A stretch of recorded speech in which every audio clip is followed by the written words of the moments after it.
Bueno, ayer, viernes 1 de mayo, se conmemoró, como todos los años, el Día Internacional del Trabajo, que, como todos ustedes saben, es la jornada que se utiliza en la mayoría de los países del mundo para reivindicar los derechos sociales y laborales justamente de los laburantes.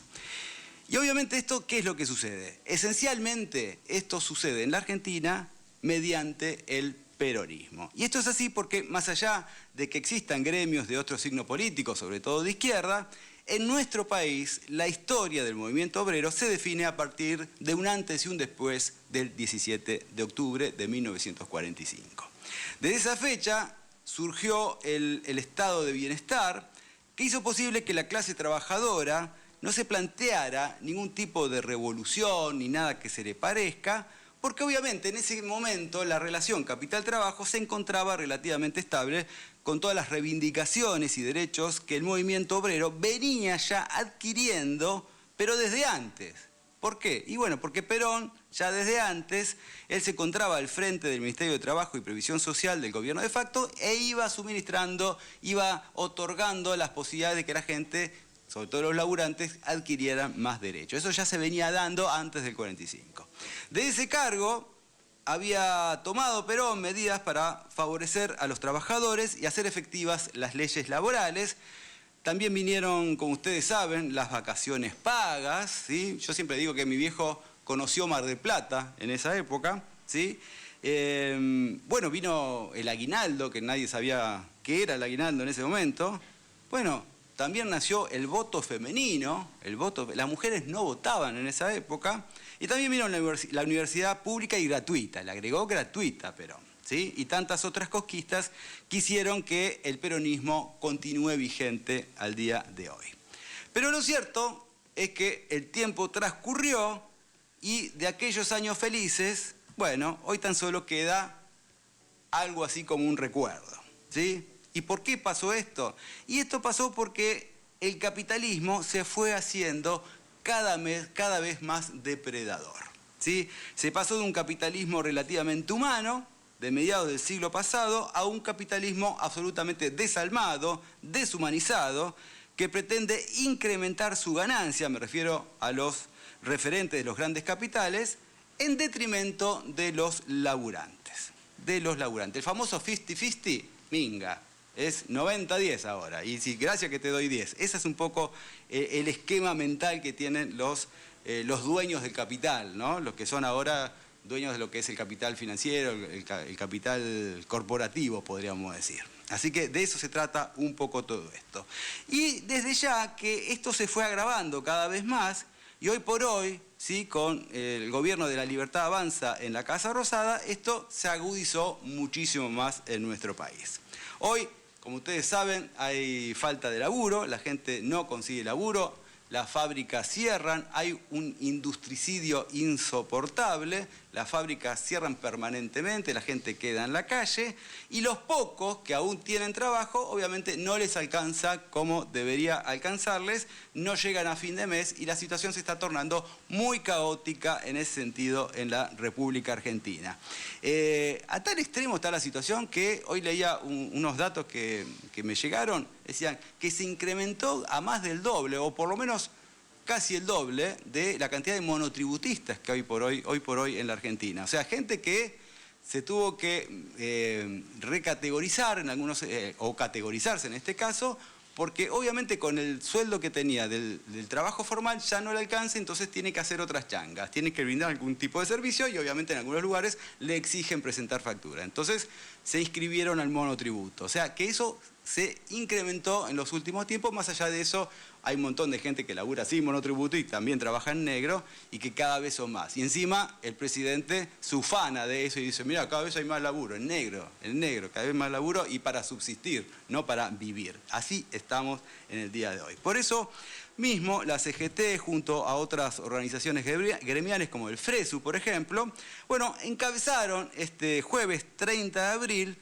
una marcha multitudinaria por el Día de los Trabajadores en rechazo justamente al modelo de ajuste de Milei, en rechazo al industricidio que se está dando, a los despidos en el Estado, a los suelos de hambre de los jubilados y de muchos laburantes, también para avisarle a este desquiciado que la paciencia se acabó, y también porque está sucediendo algo que es importante destacar, que es lo que sucedió la semana pasada, el revés de la justicia a la demanda de la Central Obrera contra la reforma laboral, que esto generó mucho desconcierto y mucha bronca en el movimiento obrero. Porque lo que sucedió justamente fue que la Cámara Nacional de Apelaciones dejó sin efecto la medida cautelar impulsada por la CGT, que había suspendido la aplicación de 83 artículos de la reforma laboral.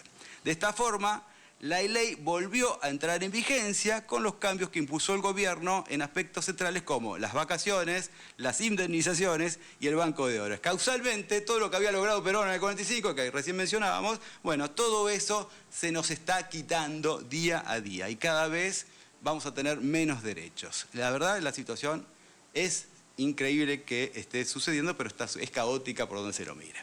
Lo lamentable de todo esto fue que apenas se firmó el fallo, el Ministerio de Justicia inició los trámites para que uno de los jueces que reactivó la reforma, Víctor Pesino, continúe 5 años más en su cargo, pese a haber cumplido ya los 75 años y tener la edad suficiente ya para jubilarse. Pero bueno, no, el tipo quiere seguir con 75 años, quiere seguir en su cargo, por no decir otra barbaridad. Y el problema es que el expediente volvió al fuero contencioso administrativo, en donde el Ejecutivo obviamente tiene una mayor posibilidad de que muchos jueces se alineen a su concepción ideológica en relación a lo que es esta reforma laboral. Con lo cual va a conseguir lo que no iba a poder conseguir en la Cámara Nacional de Apelaciones. Así que bueno, de eso se trata un poco, del fuero laboral, quiero decir, ¿no? Esta es una de las tantas razones por las cuales la CGT debía lograr una movilización contundente y bueno, de alguna manera lo logró. En primera instancia, para no desgastar aún más su poder coercitivo ante un gobierno que, incluso debilitado por el deterioro económico y por los escándalos de corrupción, bueno, pese a todo, quiere reglamentar la reforma laboral cueste lo que cueste. Entonces, ante esa situación tenía que mostrarse fuerte la CGT. Pero también porque necesitaba mostrarse sólida ante los candidatos del peronismo que se empiezan a preparar para la campaña 2027. Fíjense que ayer estuvo, por ejemplo, Jorge Sola y Cristian Jerónimo en el encuentro del peronismo federal en Parque Norte, en donde, bueno, están viendo o están tratando de recordarles a los políticos que no los dejen afuera cuando empiecen a plantear las listas, ¿no? A organizar las listas. Entonces, estuvieron ahí, dieron sus discursos. Si quieren de eso después hablamos un ratito, pero bueno, es el peronismo que está en el medio entre el kicillovismo y el cristinismo, que por eso ellos no hablaban de candidatos ayer y que la idea era simplemente, bueno, que priorizar las ideas, supuestamente. Por eso se hizo este encuentro. Obviamente que la CGT está midiendo toda esta situación, porque lo que suele suceder con la CGT es que siempre corre el riesgo de no ser tenida en cuenta en los armados de las listas, como sistemáticamente sucede en los últimos 20 años de democracia en la Argentina. ¿Sí? Los últimos 20 años, cada 2 años no lo han tenido en cuenta, no han tenido en cuenta los integrantes de la CGT dentro de las listas y por eso ahora está empezando a mostrarse más, por lo menos, a mostrarse más. Y también hay otra tensión dentro de la CGT que se debe ir sumando, porque hay un sector interno que amaga con levantar el perfil para despegarse de la comisión directiva y dejarla como una expresión tibia, más allá de que ellos tienen muchos referentes y son mayoritarios en cantidad de afiliados, por supuesto, pero como hasta ahora se han comportado de una manera muy dialoguista, muy tibia, muy de tratar de razonar con el otro, con alguien que no razona, bueno, ante esta situación están viendo que del otro lado está apareciendo un sector gremial mucho más combativo y que los puede empezar a mirar a ellos como diciendo, bueno, si ustedes no sirven, muchachos, empecemos a darle bolilla a los otros. Bueno, de eso se trata un poco. Estoy hablando del Frente de Sindicatos Unidos, el FRESU, que encabezan el metalúrgico Abel Furlan de la UOM, el aceitero Daniel Jofra y el estatal Rodolfo Aguiar. El agrupamiento actuó justamente este jueves de manera autónoma respecto del triunvirato y de la mesa chica de la CGT. O sea, fue a la marcha del 30 de abril, conmemorando el Día de los Trabajadores, pero de manera separada y no en forma conjunta con la CGT.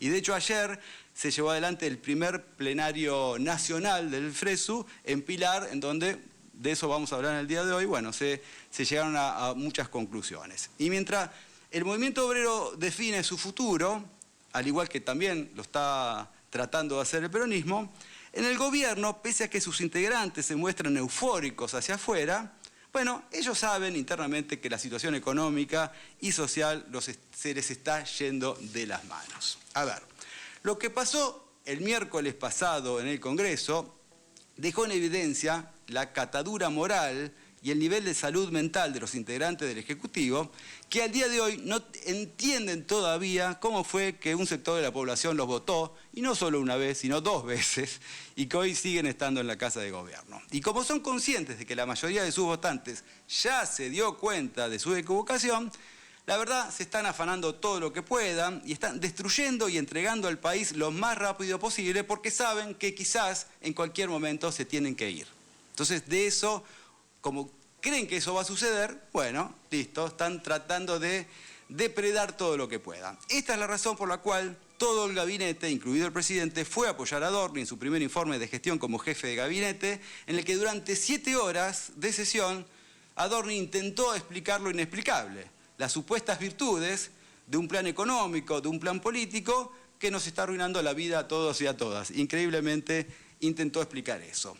También aseguró que no piensa renunciar y que la oposición quiere desestabilizar el gobierno. La oposición no puede consigo misma todavía. Fíjense si van a intentar sacarlos del gobierno, desestabilizarlo. Ustedes con la actitud que tienen, con cómo tratan a la gente, por todas las decisiones económicas que están tomando, se están autodestruyendo permanentemente. Pero obviamente no lo pueden entender. Desde ya que Adorni no brindó ningún tipo de información acerca de los casos de corrupción que le imputan, estoy hablando del incremento exponencial de su patrimonio, estoy hablando de los viajes con su mujer y de los gastos extras de su mujer, estoy hablando de la vertiginosa acumulación de propiedades y obviamente en relación a todo esto no dijo una palabra, pero lo que sí expresó fue que no tiene por qué dar explicaciones de su vida privada. Míralo, yo no hago declaraciones de mi vida privada, dijo, como si fuera un artista, que lo pagó de su bolsillo, todo lo que se le imputa, y que pronto lo va a poder aclarar en la justicia. Y esto lo expresó obviando desde ya que como funcionario público sí tiene que dar explicaciones ante la opinión pública, sobre todo porque supuestamente vinieron a transparentar la política, supuestamente vinieron a eliminar a la casta y es más, vinieron a no aprovecharse del Estado, un Estado que vinieron a destruir, si se quiere, a sacarlo. Bueno, lo están usufructuando de una manera impresionante. Además, tenía que dar explicaciones porque considerando el salario que percibió durante los últimos 2 años y teniendo en cuenta la última declaración jurada, jamás pudo haber gastado las sumas de dinero que evidentemente gastó. A todo esto, mientras en el Congreso ya se había convertido en un circo, el desquiciado del presidente, junto a su séquito de impresentables, lo alentaba desde su palco. Vamos, Manuel, le decía, vamos, vos podés. Impresionante, impresionante. Le gritaba asesinos a los miembros del bloque de izquierda y acusaba de chorros y corruptos a los periodistas que estaban ahí laburando, ejerciendo su profesión, algo que el presidente no tiene idea de qué se trata porque no trabaja y se la pasa viajando, yéndose a todos los eventos de derecha internacional que pueda asistir, el tipo ahí está. Creo que no sé cuántos viajes hizo y la que gobierna realmente la hermana, porque él está, la verdad, en otra sintonía. En fin, hablar a esta altura de la baja calidad institucional y democrática del oficialismo ya no tiene sentido, pero lo que sí se puede señalar es la vergüenza ajena, ¿sí?, y la preocupación que le debe haber dado a muchísima gente que al verlos por la televisión confirmó una vez más que son una manga de forajidos inescrupulosos que todos los días deciden qué nuevos derechos nos van a quitar.